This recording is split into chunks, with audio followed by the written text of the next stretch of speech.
بوڑھا بھیڑیا۔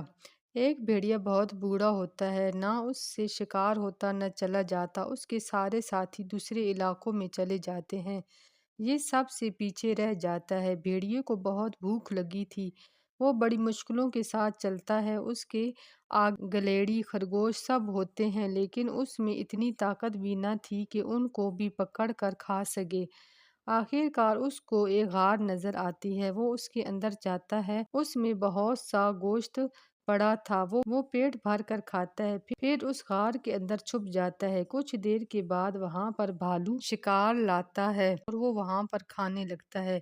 کچھ کھاتا ہے اور کچھ وہاں پر پڑا رہتا ہے۔ بھیڑیا سمجھ جاتا ہے کہ یہ غار بھالو کی ہے۔ اب بھیڑیا غار میں چھپ کر رہنے لگتا ہے۔ جب بھالو شکار کرنے باہر جاتا تو بوڑھا بھیڑیا وہاں پر پڑا ہوا شکار کا گوشت کھاتا۔ جب بھالو واپس آتا تو وہ چھپ جاتا۔ اب بھیڑیا بڑے آرام سے رہنے لگتا ہے، آخر کار اس غار میں مر جاتا ہے۔ بھالو کو پتہ ہی نہیں چلتا کہ میرے غار میں کوئی اور بھی رہتا ہے۔